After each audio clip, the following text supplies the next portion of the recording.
Hello everyone, I am Anurag Pandey from Access Institute. Today in this video lecture we are going to discuss about the living world. Living world में आज हम पढ़ने जा रहे हैं biology. Introduction. Biology होता क्या है? बायोलॉजी जो है वो दो वर्ड से मिलकर के बना है. पहला वर्ड है बायोस जिसका मतलब होता है लिविंग, और जो दूसरा वर्ड है लॉगोस इसका मतलब होता है स्टडी. तो बायोलॉजी वर्ड का मतलब क्या हो गया? Study of living. और यही लिविंग के क्या कैरेक्टरिस्टिक है इसी को इस चैप्टर में हम डील करेंगे. फादर ऑफ बायोलॉजी जो है वो है एरिस्टोटल, यानी कि अरस्तु जो है वो फादर ऑफ बायोलॉजी है, और अरस्तु ही जो है वो फादर ऑफ जूलॉजी भी है. फादर ऑफ बॉटनी की बात किया जाए, फादर ऑफ बॉटनी जो है वो थियोफ्रास्टस है, और फादर ऑफ इंडियन बॉटनी की बात किया जाए तो William Roxburgh. Biological species concept जो है वो अर्नेस्ट मेयर ने दिया था.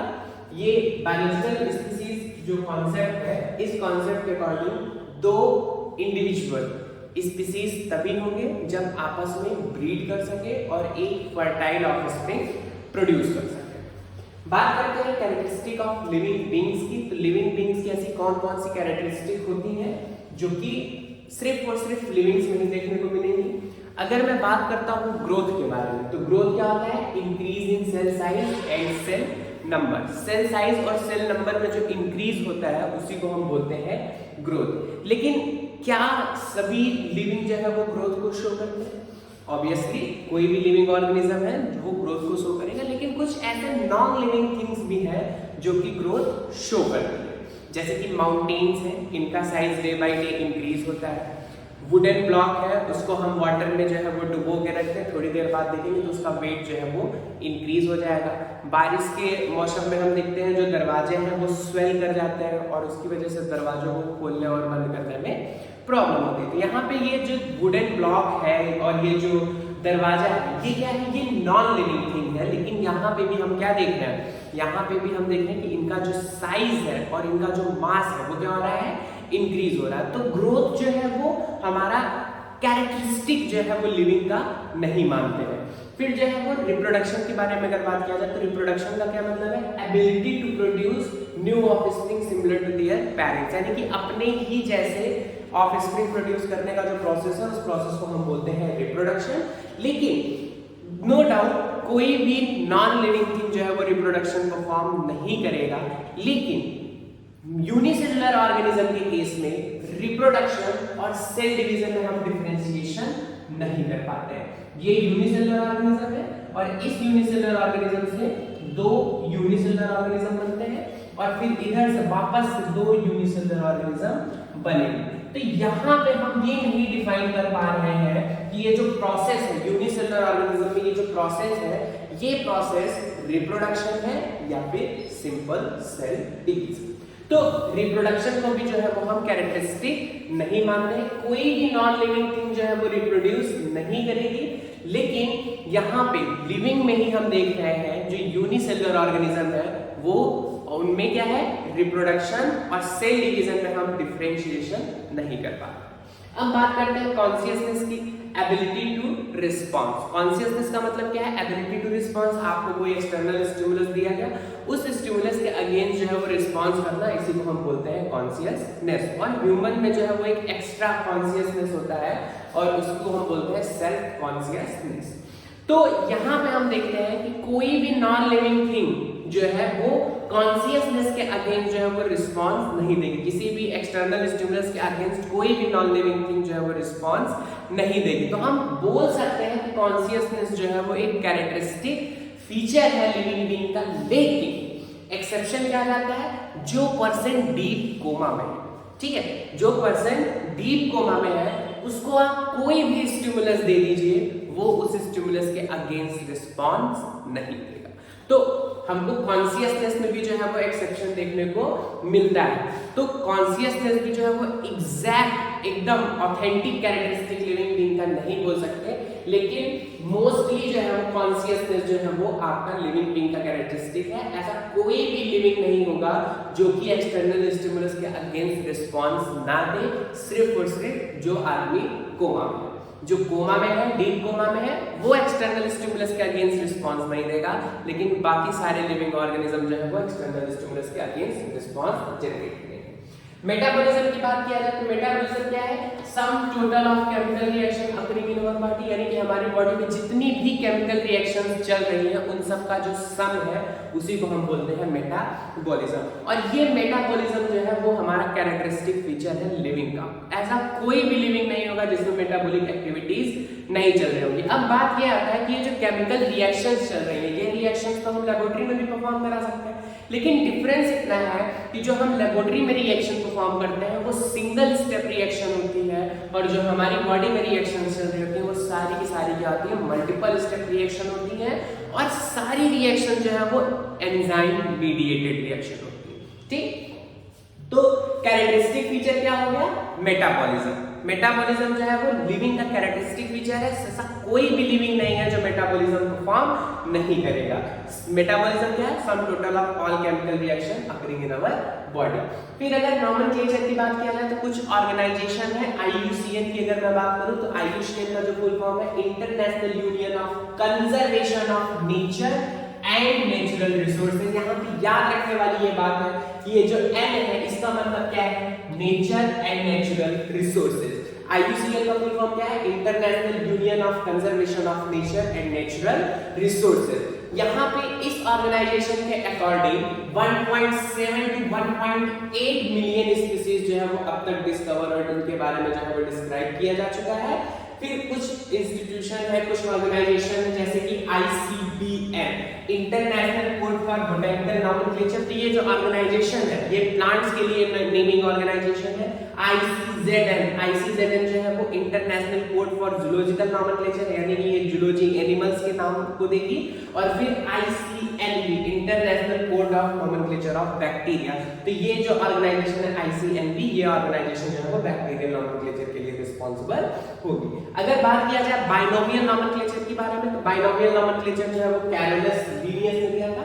कैरोलस लीनियस का नाम था कार्ल वॉन लिने, और इन्होंने सबसे पहले अपने ही नाम को जो है वो मॉडिफाई किया और अपना नाम चेंज किया कैरोलस लीनियस ने।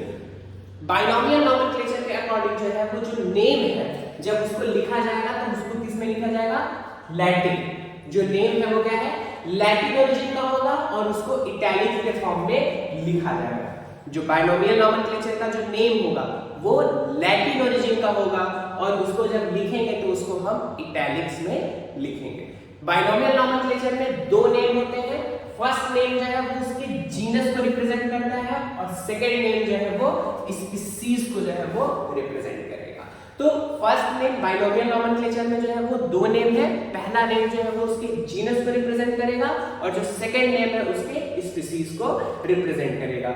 यहाँ पे जो दोनों बायोलॉजिकल नेम है, जो जीनस और स्पीसीज दोनों बायोलॉजिकल नेम है, जब इनको हैंड रिटेन यानी कि जब हम हाथ से लिखेंगे तो वहां पे हम इनको इंडिविजुअली जो है वो अंडरलाइन करते हैं। इनको क्या करते हैं? इंडिविजुअली अंडरलाइन करते हैं और जब प्रिंट किया जाता है तो इसको जो है वो लैटिन फॉर्म में लिखते हैं।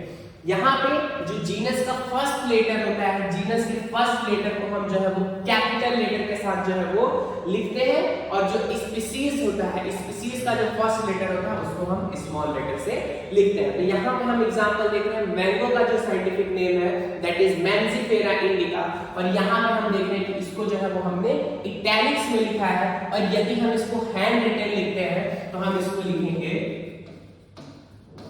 मैंजीफेरा इंडिका, और दोनों को इंडिविजुअली जो है वो अंडरलाइन करेंगे। ऐसा नहीं है कि दोनों को जो है वो एक लाइन से ही अंडरलाइन करेंगे। जीनस अलग लाइन से अंडरलाइन होगा और स्पीसीज जो है वो अलग लाइन से अंडरलाइन होगा। और इसी तरीके से ह्यूमन की अगर बात किया जाए, ह्यूमन का साइंटिफिक नेम क्या है? तो वो है होमो सेपियंस। फिर बाइनोमियल नॉमेनक्लेचर के बाद जो है वो ट्राइनोमियल नॉमेनक्लेचर आया। तो ट्राइनोमियल नॉमेनक्लेचर जो है वो दिया गया taxa below the rank of species, जो स्पीसीज से भी नीचे ऑर्गेनिज्म है, जैसे कि सब स्पीसीज है और variety. In case of animals species का जो है वो सब स्पीसीज होता है और प्लांट में जो है वो वैरायटी आता है। तो इसके लिए जो है वो यहाँ पे ट्राइनोमियल नोमेनक्लेचर दिया गया है। ट्राइनोमियल नोमेनक्लेचर में 3 नेम होंगे। पहला नेम जो है वो जीनस को रिप्रेजेंट करेगा, दूसरा नेम जो है वो स्पीसीज को रिप्रेजेंट करेगा, और जो थर्ड नेम होगा वो सब स्पीसीज को रिप्रेजेंट करेगा इन केस ऑफ एनिमल, और इन केस ऑफ प्लांट जो है वो वैरायटी। ठीक, तो यहाँ पे हम दो चीज देखते हैं, टॉटोनिम्स और ऑटोनिम्स हमको जो है वो जनरली सुनने को मिलता है। तो टॉटोनिम्स का मतलब क्या है? टॉटोनिम्स जो है वो बाइनोमियल नोमेनक्लेचर में हमको देखने को मिलेगा। जब जीनस और स्पीसीज दोनों का नेम जो है वो सेम होगा तो उसको हम बोलेंगे टॉटोनिम्स। जैसे कि रेटस, रेटस, ये रेटस रेटस जो है वो रैट का जो है साइंटिफिक नेम है। तो यहाँ पे जीनस का भी नेम सेम है और स्पीसीज का भी नेम सेम है। तो जब ये कंडीशन आपको देखने को मिली, जीनस और स्पीसीज दोनों के नेम सेम है, तो उस कंडीशन को हम बोलते हैं टॉटोनिम्स। और जब आपका inter specific, intra specific name जो है वो सेम हो, मतलब स्पीसीज और सब स्पीसीज का नेम जब सेम हो, तब हम वहां पे टर्म यूज करते हैं autonyms. For example homo sapiens, sapiens, तो सेपियंस जो है वो इसका स्पीसीज है और ये सेपियंस जो है वो इसकी सब स्पीसीज है। तो यहाँ पे जब स्पीसीज और सब स्पीसीज यानी कि इंट्रा स्पेसिफिक होगा तो उसको लिए हम टर्म यूज करते हैं ऑटोनिम्स। तो ऑटोनिम्स जो है वो ट्राइनोमियल नोमेनक्लेचर में है, जहां पे स्पीसीज और सब स्पीसीज या फिर स्पीसीज और वैरायटी में दोनों का नेम सेम होगा तो उसको बोलते हैं हम ऑटोनिम्स, और जब जीनस और स्पीसीज दोनों का नेम सेम होता है तो उसको हम बोलते हैं टॉटोनिम्स। तो क्लासिफिकेशन की अगर बात किया जाए, क्लासिफिकेशन प्रोसीजर क्या है? तो क्लासिफिकेशन क्या? It is the process of categorising different organism on the basis of observable characters, यानी कि कोई भी ऑर्गेनिज्म कैसा दिख रहा है उस बेसिस पे, उसके फिजियोलॉजिकल मॉर्फोलॉजिकल अपीयरेंस के बेसिस पे उसको कैटेगराइज कर देना, ये जो प्रोसेस है इस प्रोसेस को हम बोलते हैं क्लासिफिकेशन। और अगर बात करते हैं टैक्सोनॉमी की, तो टैक्सोनॉमी क्या होता है? Taxonomy deals with the study of principle and procedure of classification. तो टैक्सोनॉमी जो है वो एक ब्रॉड फील्ड है जहां पे हम कैटेगराइज तो कर रहे होते हैं, लेकिन कैटेगराइज करने के साथ साथ क्या है, जो क्लासिफिकेशन है उसका प्रिंसिपल और प्रोसीजर भी जो है वो हम ध्यान में रखते हैं। तो characterisation, identification, classification and nomenclature ये स्टेप है जो कि टैक्सोनॉमी में इन्वॉल्व होते हैं। Characterisation, identification, classification and nomenclature ये स्टेप्स है जो कि टैक्सोनॉमी में इन्वॉल्व होते हैं। कैरेक्टराइजेशन, कोई भी स्पीसीज है उसके कैरेक्टर, सिमिलरिटी और डिसिमिलरिटी, आइडेंटिफिकेशन, सिमिलर कैरेक्टर्स वाले ऑर्गेनिज्म को आइडेंटिफाई करना और फिर उनको एक कैटेगरी में क्लासिफाई कर देना, एंड फाइनली उनको नाम देने का जो प्रोसेस है वो नोमेनक्लेचर प्रोसेस है। सिस्टमैटिक्स की बात किया जाए तो टैक्सोनॉमी अलोंग विद फाइलोजेनी, इसको हम बोलते हैं सिस्टमैटिक्स। सिस्टमैटिक्स जो है वो कैरोलस लिनियस की बुक सिस्टेमा नेचुरी से लिया गया है। सिस्टेमा नेचुरी में सिस्टेमा का मतलब होता है ऑर्डर या फिर सीक्वेंस। तो जब सीक्वेंशियल अरेंजमेंट हो टैक्सोनॉमी में तो उसको हम बोलते हैं सिस्टमैटिक्स, यानी कि taxonomy along with phylogeny. Phylogeny का मतलब क्या होता है? फाइलोजेनी का मतलब है evolutionary, evolutionary history, evolutionary history। तो फाइलोजेनी क्या है? इवोल्यूशनरी हिस्ट्री, यानी कि कौन ऑर्गेनिज्म सबसे पहले इवॉल्व हुआ और उसके बाद जो है वो मोर इवॉल्व ऑर्गेनिज्म की ओर जाना, यही है आपका फाइलोजेनी। तो taxonomy along with phylogeny is called as systematic. और ये जो सिस्टमैटिक्स है वो सिस्टेमा वर्ड से लिया गया है। सिस्टेमा नेचुरी बुक है कैरोलस लिनियस का, ठीक। तो यहाँ पे हम देखें सिंपल कैरेक्टर के बेसिस पे कैटेगराइज कर देने का प्रोसेस आपका क्लासिफिकेशन है। फिर characterisation, identification, classification and nomenclature ये स्टेप इंक्लूड किया जाएगा जब कैटेगराइजिंग के लिए, तो उसको हम बोलेंगे टैक्सोनॉमी, यानी कि प्रिंसिपल और प्रोसीजर। क्लासिफिकेशन का प्रिंसिपल और प्रोसीजर जब हम दोनों स्टडी करते हैं तो उसको बोलते हैं हम टैक्सोनॉमी। और टैक्सोनॉमी के साथ जब फाइलोजेनी आ जाता है यानी कि इवोल्यूशनरी हिस्ट्री की बात किया जाता है तो उसको हम बोलते हैं सिस्टमैटिक्स। टैक्सोनॉमिक हायरार्की की अगर बात किया जाए तो ये जो हमने ऑर्गेनाइज किया था, डिफरेंट जो ग्रुप हमने ऑर्गेनाइज किया था उनको अरेंज करने का जो प्रोसेस है उस प्रोसेस को ही हम बोलते हैं टैक्सोनॉमिक हायरार्की। तो टैक्सोनॉमिक हायरार्की क्या है? Arranging of various organism into successive level of the biological classification either in decreasing और इंक्रीजिंग मैनर, यानी कि किंगडम से लेकर के स्पीसीज तक में ऑर्गेनिज्म को जो है वो अरेंज करना या फिर स्पीसीज से किंगडम में जो है वो अरेंज करने का जो प्रोसेस है, इसी प्रोसेस को हम बोलते हैं टैक्सोनॉमिक हायरार्की। टैक्सोनॉमिक हायरार्की में हम बात करते हैं, सबसे बड़ा है डोमेन सिस्टम, डोमेन के बाद आता है किंगडम, किंगडम के बाद आएगा फाइलम, फाइलम के बाद क्लास, क्लास के बाद ऑर्डर, फैमिली, जीनस और स्पीसीज। जिस तरीके से हम लोगों ने पढ़ा है सेल जो है वो बेसिक यूनिट है हमारी बॉडी की, हमारी बॉडी की स्ट्रक्चरल और फंक्शनल यूनिट क्या है, सेल है। उसी तरीके से स्पीसीज जो है वो क्लासिफिकेशन की बेसिक स्ट्रक्चरल और फंक्शनल यूनिट है। यूनिट क्या है, स्पीसीज। सिमिलर स्पीसीज मिलकर के जीनस का फॉर्मेशन करेंगी, सिमिलर जीनस मिलकर के फैमिली का फॉर्मेशन करेंगे, और कई ढेर सारी फैमिली जिनमें सिमिलर कैरेक्टर शेयर होंगे वो ऑर्डर फॉर्म करेंगे, सिमिलर ऑर्डर वाले जो है वो क्लास फॉर्म करेंगे, और सिमिलर क्लास के ऑर्गेनिज्म जो है वो फाइलम को फॉर्म करेंगे, सिमिलर फाइलम वाले ऑर्गेनिज्म किंगडम को फॉर्म करेंगे, और सिमिलर किंगडम जो है वो डोमेन फॉर्म करेगा। तो यहाँ पे हम देखते जा रहे हैं कि जब हम ऊपर से नीचे की ओर आएंगे, ठीक है, यानी कि डोमेन टू स्पीसीज या फिर किंगडम टू स्पीसीज आएंगे, तो यहाँ पे नंबर ऑफ कैरेक्टर्स जो है वो इंक्रीज होगा। ठीक, नंबर ऑफ कैरेक्टर्स क्या होगा, इंक्रीज होगा, लेकिन नंबर ऑफ सिमिलर कैरेक्टर्स जो है वो डिक्रीज होता जाएगा। यानी कि जब हम स्पीसीज में आएंगे, स्पीसीज में नंबर ऑफ सिमिलर कैरेक्टर्स जो है वो सबसे ज्यादा होगा, और किंगडम में जो है वो नंबर ऑफ कैरेक्टर्स सबसे ज्यादा होगा। तो जैसे जैसे हम नीचे की ओर आते जाएंगे तो नंबर ऑफ कैरेक्टर्स क्या होते जाएंगे, डिक्रीज होते जाएंगे, और नंबर ऑफ सिमिलर कैरेक्टर्स जो है वो इंक्रीज होते जाएंगे। तो किंगडम के पास नंबर ऑफ कैरेक्टर्स ज्यादा होंगे, लेकिन नंबर ऑफ सिमिलर कैरेक्टर्स सबसे कम होगा। लेकिन स्पीसीज की अगर बात किया जाएगा तो स्पीसीज के पास नंबर ऑफ सिमिलर कैरेक्टर्स सबसे ज्यादा होगा, और नंबर ऑफ कैरेक्टर्स जो है वो कम। ठीक, तो इस तरीके से हमने किंगडम से स्पीसीज में अरेंज करने का ये जो प्रोसेस है, इस प्रोसेस को हम बोलते हैं टैक्सोनॉमिक हायरार्की। फिर अगर बात किया जाए स्पीसिएशन की, स्पीसिएशन एक प्रोसेस है जिसमें एक स्पीसीज जो है वो दूसरे स्पीसीज को जो है वो फॉर्म करती है, यानी कि नए स्पीसीज के फॉर्मेशन का जो प्रोसेस है उसी प्रोसेस को हम बोलते हैं स्पीसिएशन। और ये स्पीसिएशन जो है वो दो तरीके की हम बात करते हैं, पहला है सिम्पैट्रिक स्पीसिएशन और एलोपैट्रिक स्पीसिएशन। जब दो organism geographical different geographical area में हो और उससे एक नया स्पीसीज का फॉर्मेशन हो, तो उस तरीके की स्पीसीज को हम बोलते हैं एलोपैट्रिक स्पीसिएशन। तो यहाँ पे क्या है, यहाँ पे पॉपुलेशन जो है वो डिफरेंट जियोग्राफिकल एरिया में प्रेजेंट होगी, और डिफरेंट जियोग्राफिकल एरिया में होने की वजह से वो क्या है, डिफरेंट नेचुरल एनवायरनमेंट में अडॉप्ट करेगी अपने आप को। तो एक स्पीसीज जो है वो धीरे धीरे इवोल्यूशनरी का मतलब क्या है, स्लो चेंज, तो धीरे धीरे जो है वो एक एंसेस्ट्रल स्पीसीज से एक नई स्पीसीज हमको देखने को मिलेगी। और इस एलोपैट्रिक स्पीसिएशन का जो बेस्ट एग्जांपल हमको देखने को मिलता है वो डार्विन फिंचेस में देखने को मिलता है। डार्विन फिंचेस में ये एंसेस्ट्रल फिंच है, एंसेस्ट्रल फिंच से जो है वो तीन फिंचेस बनती हैं, जो है एक इंसेक्ट ईटिंग फिंच है, दूसरी woodpecker type insect eating Finch है, और तीसरी जो है वो सीड ईटिंग जो है वो फिंच है। तो यहाँ पे हम फिंच के जो बीक है, बीक के शेप की अगर बात करें तो यहाँ पे जो है वो तीनों फिंच की जो बीक का शेप है वो हमको डिफरेंट देखने को मिलता है। ये अपनी फीडिंग हैबिट के अकॉर्डिंग जो है वो अपने बीक के शेप को मेंटेन की हुई है। ठीक, तो यहाँ पे जब जियोग्राफिकल डिफरेंट होने की वजह से एक स्पीसीज का फॉर्मेशन होता है, दूसरे स्पीसीज का फॉर्मेशन होता है, तो इस तरीके की स्पीसिएशन को हम बोलते हैं एलोपैट्रिक स्पीसिएशन। लेकिन इसकी का ठीक उल्टा, जब सेम जियोग्राफिकल एरिया से एक नई स्पीसीज का फॉर्मेशन हो तो उसको हम बोलते हैं सिम्पैट्रिक स्पीसिएशन।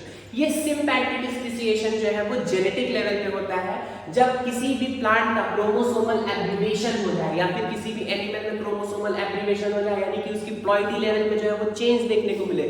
प्लॉइडी का मतलब क्या होता है, प्लॉइडी का मतलब होता है सेट ऑफ क्रोमोसोम। तो जब सेट ऑफ क्रोमोसोम में चेंज देखने को मिलेगा तो उसको हम बोलते हैं प्लॉइडी, पॉलीप्लॉइडी कंडीशन। अगर सिंगल प्लॉइडी लेवल है तो उसको बोलते हैं हैप्लॉइड, दो सेट ऑफ क्रोमोसोम है तो उसको बोलते हैं diploid condition. 3 number of chromosome है तो उसको बोलते हैं हम ट्रिप्लॉइड कंडीशन, टेट्राप्लॉइड, पेंटाप्लॉइड। इस तरीके से जो है वो हमको देखने को मिलते हैं। तो यहाँ पे क्या है कि पॉलीप्लॉइडी का मतलब क्या होता है कि जब more than 2 set of chromosomes जब प्रेजेंट होते हैं, यहाँ पे क्या है more than 2 set of chromosomes जब प्रेजेंट होंगे तो उसको हम बोलेंगे पॉलीप्लॉइड कंडीशन। 3n क्रोमोसोम यानी कि 3 सेट क्रोमोसोम, 4n का मतलब 4 सेट क्रोमोसोम के हैं, 5n का मतलब जो है वो 5 सेट क्रोमोसोम्स के हैं। ये टेट्राप्लॉइडी है, ट्राइप्लॉइडी, टेट्राप्लॉइडी, पेंटाप्लॉइडी। तो इस तरीके से जो है वो हम चेंज देखने को मिलते हैं। तो इस तरीके से जो चेंज होता है जहां पे जेनेटिक एब्रिवेशन हो और इस नई स्पीसीज का फॉर्मेशन हो सेम जियोग्राफिकल एरिया में, तो उसको हम बोलते हैं सिम्पैट्रिक स्पीसीज। जब डिफरेंट एरिया में सेम स्पीसीज, एक स्पीसीज से दूसरी स्पीसीज का फॉर्मेशन होता है तो उसको हम बोलते हैं एलोपैट्रिक स्पीसीएशन। तो अगर किसी जीनस के पास एक से ज्यादा स्पीसीज है, मोर देन वन या फिर बहुत ढेर सारी स्पीसीज है, तो उस जीनस को हम बोलते हैं पॉलीटिपिक जीनस। जैसे सोलेनम नाइग्रम, सोलेनम मेलेंजिना और सोलेनम ट्यूबरोसम। सोलेनम क्या है? सोलेनम रिप्रेजेंट कर रहा है जीनस को और इसमें कई ढेर सारे स्पीसीज है, नाइग्रम, मेलेंजिना और ट्यूबरोसम। ये क्या है? स्पीसीज है। तो जब किसी जीनस में एक से ज्यादा स्पीसीज प्रेजेंट हो तो उस जीनस को हम बोलते हैं पॉलीटिपिक जीनस। और जब किसी जीनस में सिंगल स्पीसीज प्रेजेंट हो तो उस जीनस को हम बोलते हैं monotypic genus. For example homo sapiens. तो इस तरीके से हम देखते हैं अगर एक से ज्यादा स्पीसीज प्रेजेंट है तो उसको हम बोलते हैं पॉलीटिपिक और सिंगल स्पीसीज प्रेजेंट है तो उसको हम बोलते हैं मोनोटिपिक जीनस। तो यहाँ पे हम कैटेगरीज देखते हैं, कुछ कैटेगरीज हैं और उनका कुछ सफिक्स है। जैसे डिवीजन के लिए सफिक्स यूज होता है फाइटा, क्लोरोफाइटा, फियोफाइटा। क्लास के लिए अगर यूज करते हैं तो क्लास के लिए आता है फाइसी, क्लोरोफाइसी, ऑक्सीडा और ए। ये सफिक्स है जो है क्लास के लिए यूज होता है। ऑर्डर की अगर मैं बात करूं तो ऑर्डर के लिए जो टर्म यूज होता है, जो सफिक्स यूज होता है वो क्या है? एल्स। ठीक, तो ऑर्डर कॉन्वोवेल्स, ये क्या है? सफिक्स जो आखिरी में लगेगा। ठीक, फैमिली प्लांट के लिए अगर जो सफिक्स है वो क्या है? AC, Solanaceae, Fabaceae, Liliaceae. तो ये क्या है? एसी जो है वो सफिक्स आपका यूज हो रहा है फैमिली के लिए प्लांट्स में। और फैमिली के लिए एनिमल्स में जो यूज हो रहा है वो IDEA, होमोनिडे। डे जो है वो यूज हो रहा है किसके लिए? सफिक्स एनिमल के लिए, होमोनिडे। ठीक, तो इस तरीके से हम देखते हैं कुछ सफिक्स है। डिवीजन फाइटा, क्लास के लिए फाइसी, ऑक्सीडा, ए, ऑर्डर के लिए एल्स, फैमिली प्लांट के केस में एसी और डे जो है वो फैमिली एनिमल के लिए ये सफिक्स यूज हो रहा है। फिर अगर मैं बात करता हूँ टैक्सोनॉमिक एड्स के बारे में, तो टैक्सोनॉमिक एड्स में आता है सबसे पहले हर्बेरियम। हर्बेरियम में जो है वो आपको स्पेसिमेन, प्लांट स्पेसिमेन जिनको जो है वो ड्राई, प्रेस और प्रिजर्व करके जो है वो रखा जाता है। जो सबसे बड़ा बोटेनिकल गार्डन है जो हर्बेरियम है वो रॉयल बोटेनिकल गार्डन के पास है, जो कि क्यू इंग्लैंड में प्रेजेंट है। और अगर इंडिया की बात किया जाए तो सेंट्रल नेशनल हर्बेरियम जो कि कलकत्ता में प्रेजेंट है। इंटरनेशनल सीड की अगर बात किया जाए, साइज क्या होती है हर्बेरियम की? तो that is 29 into 41 centimetre square. ये क्या है? हमारा इंटरनेशनल हर्बेरियम सीड की साइज। और अगर इसको इंचेस में बात किया जाए तो 11.5 into 17.5 इंच स्क्वायर जो है वो इसका साइज होता है। नेक्स्ट जो है वो हमारा टैक्सोनॉमिकल एड्स क्या है? Botanical garden. बोटेनिकल गार्डन जो है वो हमारा ex situ कंजर्वेशन होता है। ex situ कंजर्वेशन का मतलब क्या होता है कि प्लांट्स को जो है वो ले करके आना। तो डिफरेंट वैरायटी के प्लांट जो है वो अब एक ही बोटेनिकल गार्डन में जो है वो रखे जाते हैं। तो इस तरीके की कंजर्वेशन को हम बोलते हैं ex situ कंजर्वेशन। और इन situ कंजर्वेशन कोई प्लांट जिस नेटिव प्लेस में पाया जाता है अगर उसको उसी जगह पे कंजर्व किया जाए तो उसको हम बोलते हैं इन situ कंजर्वेशन। तो बोटेनिकल गार्डन में जो है वो प्लांट्स का कलेक्शन हमको देखने को मिलता है और ये प्लांट्स जो है वो लिविंग फॉर्म में होते हैं। तो सबसे बड़ा बोटेनिकल गार्डन जो है वो रॉयल बोटेनिकल गार्डन है, क्यू इंग्लैंड में। और अपने यहाँ नेशनल बोटेनिकल गार्डन है जो कि लखनऊ में प्रेजेंट है। फिर अगर बात करते हैं म्यूजियम की, तो म्यूजियम में जो है वो डेड ऑर्गेनिज्म को स्टफ करके रख दिया जाता है।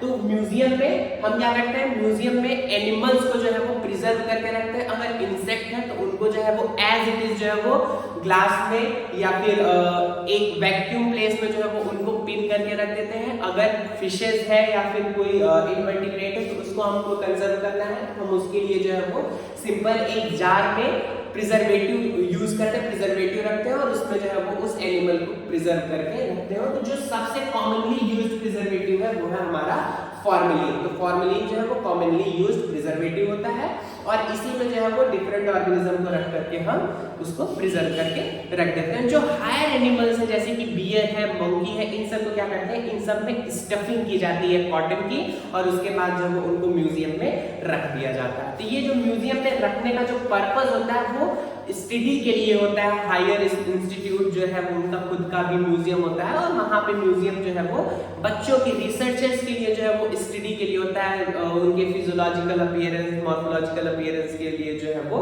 होता है। कोई ऑर्गेनिज्म किस तरीके से देख रहा है, उसका क्या एडेप्टेशन है, तो उन सब के लिए जो है वो हम म्यूजियम को यूज करते हैं रेफरेंस के फॉर्म में। ठीक, तो जो अपने यहाँ पे म्यूजियम है वो क्या है, national museum of natural history, जो कि दिल्ली में प्रेजेंट है। जूलॉजिकल पार्क की अगर बात करें तो जूलॉजिकल पार्क में जो है वो वाइल्ड एनिमल्स को जो है वो प्रोटेक्टेड एनवायरनमेंट में रखा जाता है और इंडिया में जो है नेशनल जूलॉजिकल पार्क जो कि दिल्ली में प्रेजेंट है और ये एशिया के रिचेस्ट पार्क में से एक है। रिचेस्ट का मतलब स्पीसीज वैरायटी को लेकर के है।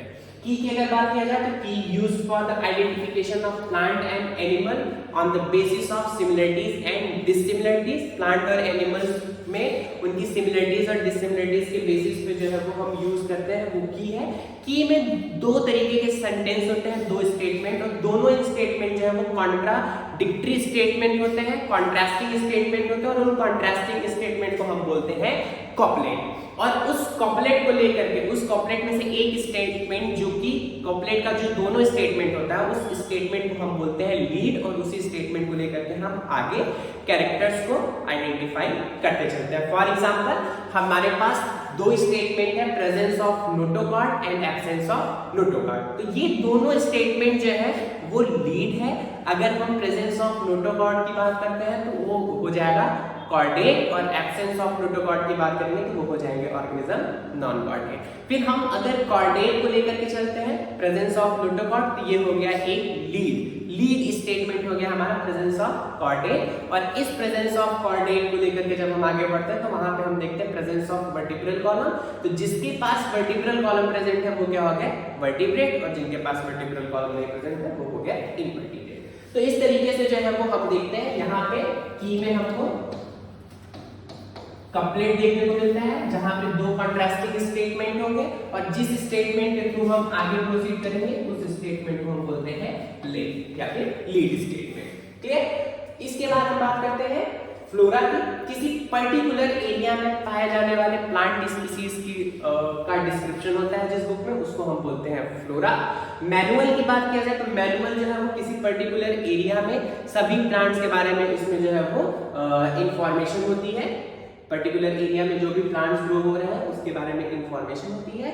फौना की अगर बात किया जाए किसी पर्टिकुलर एरिया में पाए जाने वाले सभी एनिमल्स का जो जहां जिस बुक में डिस्क्रिप्शन होगा उसको बोलते हैं हम फौना। मोनोग्राफ की अगर बात किया जाए तो मोनोग्राफ में जो किसी एक टैक्सॉन को लेकर के डिटेल जानकारी होगी, डिटेल इंफॉर्मेशन होगा। और अगर कैटलॉग के बारे में बात किया जाए तो कैटलॉग जो है वो किसी पर्टिकुलर एरिया में पाए जाने वाले सभी स्पीसीज में अल्फाबेटिकली अरेंजमेंट होगा। किसी पर्टिकुलर एरिया में जो भी स्पीसीज प्रेजेंट है उनका अल्फाबेटिकली अरेंजमेंट और उनके कैरेक्टरिस्टिक फीचर को डिस्क्राइब किया जाएगा तो उसको हम बोलेंगे कैटलॉग। किसी पर्टिकुलर एरिया में वो बुक जिसमें किसी पर्टिकुलर एरिया में पाए जाने वाले सभी प्लांट स्पीसीज हो उसको बोलेंगे फ्लोरा। और फौना की अगर बात किया जाए, फौना की अगर बात किया जाए किसी पर्टिकुलर एरिया में पाए जाने वाले सभी एनिमल्स की जो बुक कंटेन किया जाएगा एनिमल्स के बारे में इंफॉर्मेशन उसको बोलेंगे फौना।